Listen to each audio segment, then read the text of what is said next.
Hi అండి అందరికీ. ఈరోజు వట్టి చేపలు అంటారు కదా, ఎండు చేపలు అంటారు, వట్టి చేపలు అంటారు. అది ఏ విధంగా సింపుల్గా కర్రీ చేసుకోవాలో పాతకాలం పద్ధతిలో ఈ వీడియోలో చూసేయండి.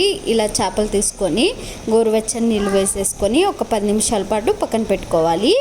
ఇలా పక్కన పెట్టడం వల్ల పైన ఉన్న పులుసు అంతా వచ్చేస్తుంది శుభ్రంగా.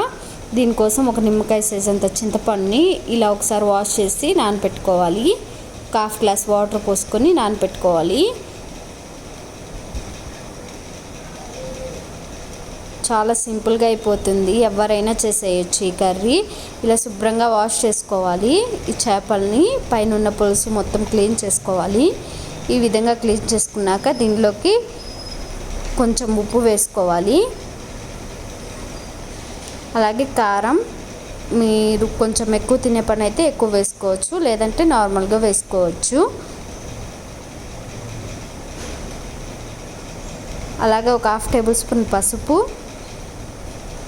అలాగే సాంబార్ పౌడరు 1 టేబుల్ స్పూన్ వేసేసుకోవాలి.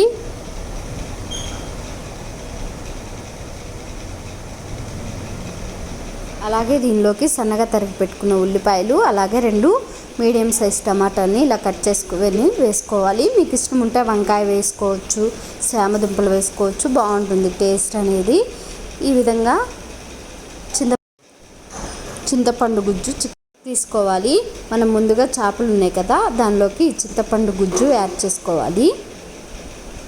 అలాగే కర్రీకి సరిపడా ఆయిల్ కూడా వేసుకోవాలి. నేను ఇక్కడ 2 టేబుల్ స్పూన్ దాకా ఆయిల్ అయితే వేసాను.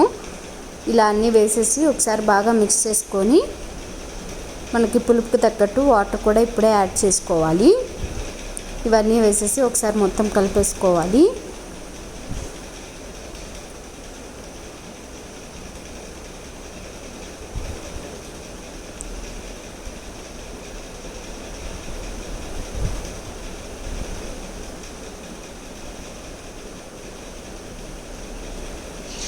అంతేనండి, సింపుల్గా మనకి డ్రై ఫిష్ కర్రీ రెడీ అయిపోయింది.